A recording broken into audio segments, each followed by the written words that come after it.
अजीज दोस्तों, हम इस तरह करने लग गए हैं कि हमने ना अपने ताल्लुकात पर एतमाद करना शुरू कर दिया है।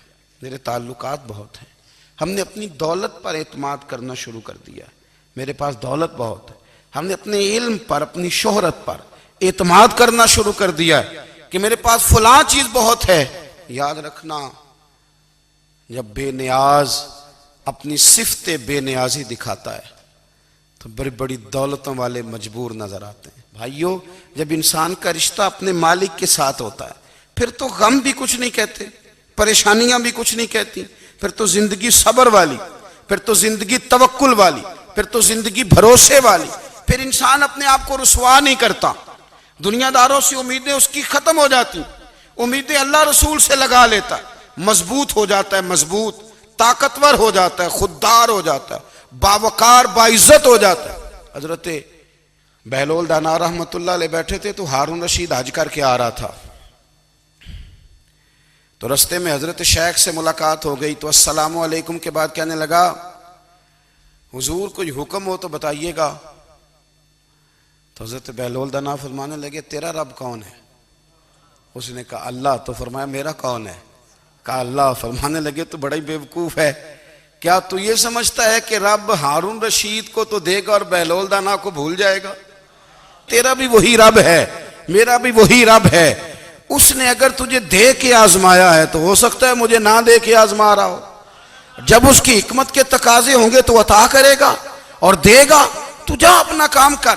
भाई, अपनी रूहानी जिंदगी, अपनी इबादत, अपने वज़ाइफ, अपने रोजमर्रा के मामलात, अपनी दुआएं, अपना इस्तिग़फ़ार।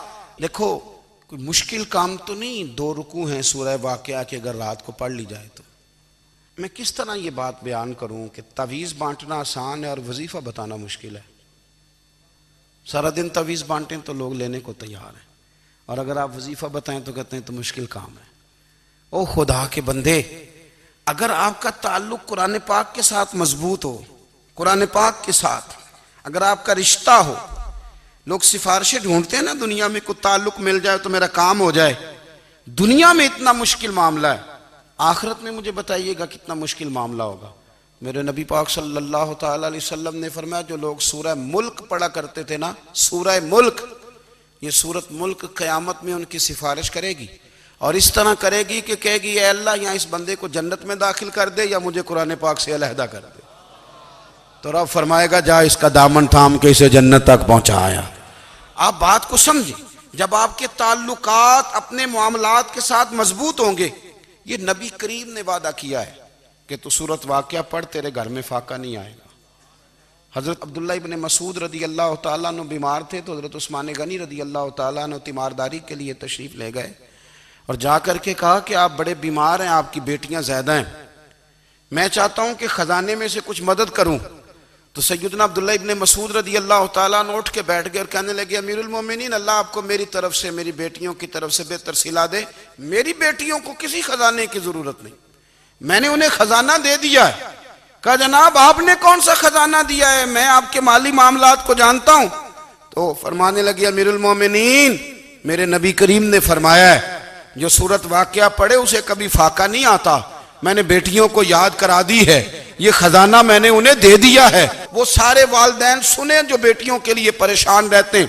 हजरत अब्दुल्ला इब्ने मसूद नसीहत कर रहे हैं, फरमाने लगे, मैंने सूरत वाक़िया याद भी करा दी है, पढ़ने की आदत भी डाल दी है। हुजूर ने फरमाया है, जो सूरत वाक़िया पढ़े उसे फाका नहीं आता। कहने लगे, चांद तो अपनी जगह छोड़ सकता है, सूरज गिर सकता है, तारे टूट सकते हैं, पर मदीने वाले रसूल की बात गलत नहीं हो सकती। हुजूर ने फरमाया, फाका नहीं आएगा तो इंशाअल्लाह कभी भी नहीं आएगा। करने का काम यह है कि हम अपने मामलात, अपनी इबादत, अपनी दुआएं, कभी 10 मिनट आदत हो जाए ना दुआ मांगने की, अलहदा से रात को। हुजूर ने फरमाया, जो फर्ज नमाज के बाद दुआ मांगे अल्लाह उसकी कबूल कर लेता है।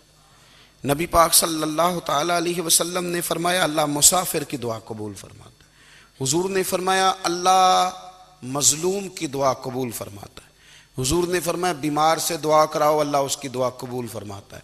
मेरे नबी पाक ने फरमाया, माँ बाप जब भी औलाद के लिए हाथ उठाएं, हुजूर फरमाने लगे माँ बाप जब भी औलाद के लिए दुआ फरमाएं अल्लाह उनकी दुआ को कबूल करता है। आप अपना ताल्लुक बनाएं, दुआ के साथ, इबादत के साथ, मुसल्ले के साथ रिश्ता बनाएं, इस्तिगफार पढ़ें।